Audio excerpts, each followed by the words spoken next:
Most of us would agree that the UK has a migration problem, but it would appear that we disagree on which one it is.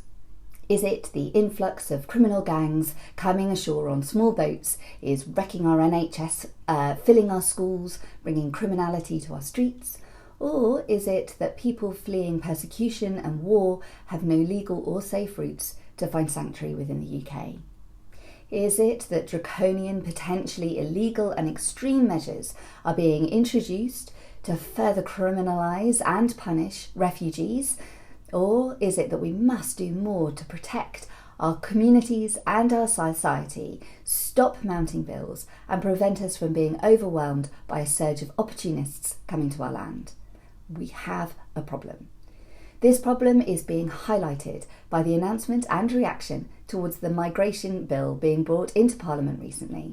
It's being rushed through the Houses in order to fulfil Rishi Sunak's fifth and final commitment to stop the boats. But it is being brought with no evidence calls, truncated committee hearings, severely limiting the scrutiny for legislation that brings in harsh and uncompromising restrictions on potentially already very vulnerable people.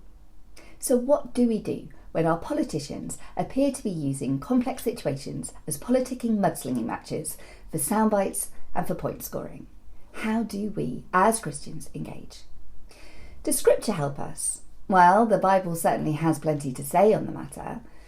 There are full stories, case studies of invasion, people fleeing persecution, people fighting over land and promoting their own self-interests. At the end of the day, we can each draw on stories, verses that support our argument and justify our own political positions. So what about me? Well, for me personally, I am guided by two biblical principles. The first is that before everything got twisted, pulled out of shape, and our relationships fractured at the fall, before all of that, humanity was made in God's image. The very breath of life fills every human being's lungs. Whether we know them, whether they look like us, sound like us, were born in the same nation as us, every single human being on this planet bears God's image. Therefore, to abuse and to deny justice to any human being is to abuse and deny the very nature of God. We must make sure our policies, our law, and our politicians hold to that innate dignity, value, and worth of every human being. The second is this. Throughout Scripture, we read about what is commonly known as the quartet of the vulnerable: the widows, the orphans, the foreigner, and the poor.